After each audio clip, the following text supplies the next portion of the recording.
Still Wakes the Deep is a game that I've kind of had my eye on, I guess. I haven't watched any trailers for it, and I haven't looked at any gameplay footage, but I do know that it's a horror game, and I like to play any horror game that I can get my hands on. And it just came out today, and I've been playing it for a few hours now, and I have some thoughts that I want to share with you guys. So I'm going to show you some raw gameplay. I'm going to jump into the review, but before I do that, consider hitting that subscribe button. I talk about video games all the time on this page, day one reviews just like this, but I also review and discuss movies and TV shows as well. But anyway, let's talk about Still Wakes the Deep. So first thing, this is a first impressions review. The game is quite short, and I can tell that I'm well over the halfway point. Honestly, I think I'm pretty close to the end, but still, just keep in mind, I have not beaten the game yet. I have not seen every single thing that this game has to offer. And also, this video is going to contain pretty much no spoilers. I am going to talk about the plot, but I'm not going to talk about any super specific details of the plot, and all of the gameplay that you're seeing is from very early on. But anyway, what is Still Wakes the Deep? It's a first-person, story and stealth-driven survival horror game.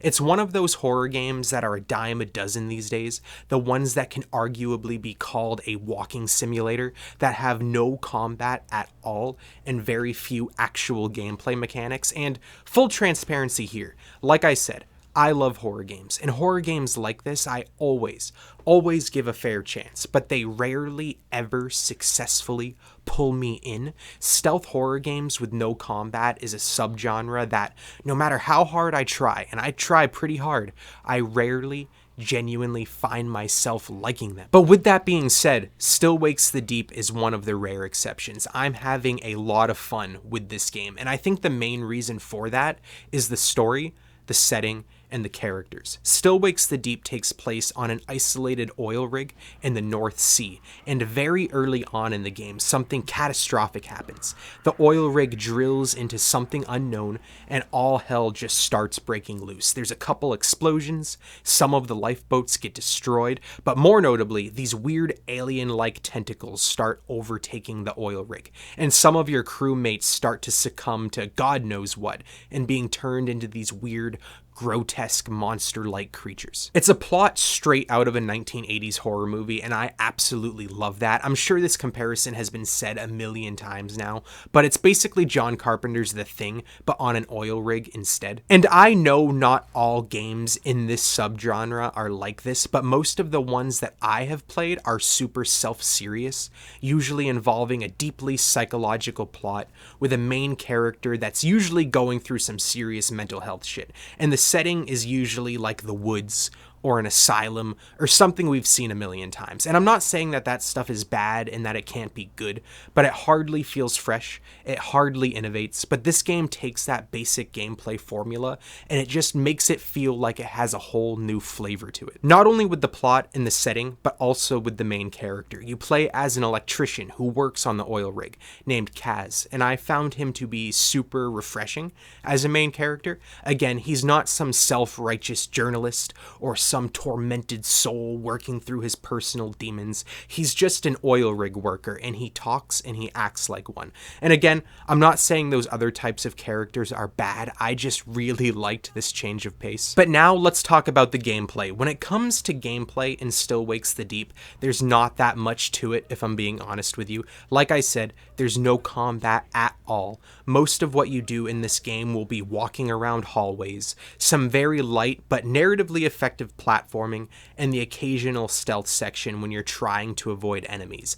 And it's all super easy to do. The platforming never felt hard or difficult. You never really had to pick and choose where to go. It's all super linear. There was no real threat of death as you balanced across support beams or as you climbed up broken ladders. You did have to hold the right and left triggers to keep your grip though, and that did add to the sense of immersion. And the stealth was all mostly really easy to do. The first few sections I did die a bunch, but most of the time it's pretty easy to scope out your surroundings and figure out where the game wants you to go to avoid enemies. Again, I mostly am not a fan of games that do this. For me, gameplay is absolutely the driving factor in determining whether or not I'll enjoy a game. And whenever a game has barely any gameplay mechanics, it's almost guaranteed that at most I'll maybe kinda like it, and I'll almost never love it. But Still Wakes the Deep is another exception to the rule. Despite the fact this game has barely any gameplay, it was hard for me to put down the controller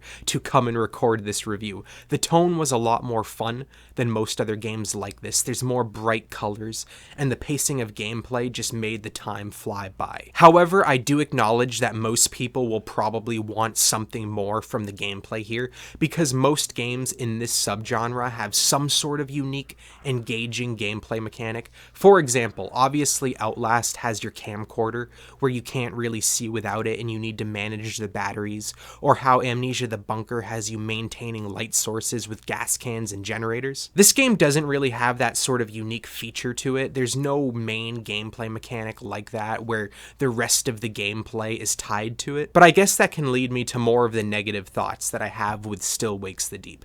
The first being, again, it is a very short game.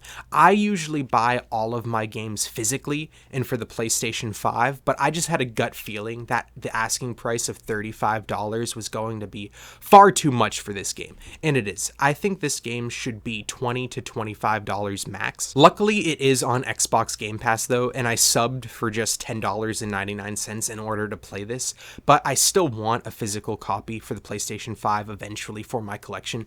I'm just not gonna pay over 20 bucks for it. And also, the frame rate was pretty bad, honestly. I'm not sure if you can tell from the gameplay, but at times it kind of looked like you were playing a video game through one of those flip page animations, but once I got immersed into the game, I stopped noticing that. I do have a feeling that most gamers, even gamers that really love this subgenre of horror gaming, might be left disappointed, especially when it comes to the gameplay mechanics, and what you're technically doing in the game. But I do think a lot of people might find themselves enjoying the main character, the setting, and the story. But anyway, that's my quick thoughts after playing Still Wakes the Deep. Have you tried it? If you've tried it, let me know what you've thought about it in the comments. And if you haven't tried it yet, let me know, do you plan to?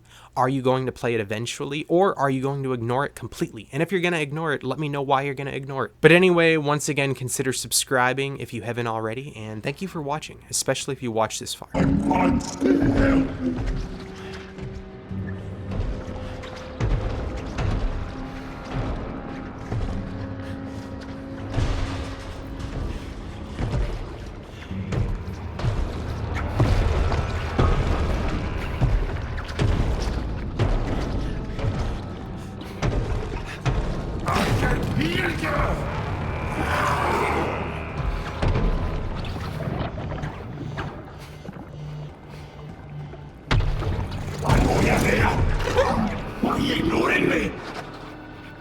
Just stay this way. Supposed to look after each other, eh?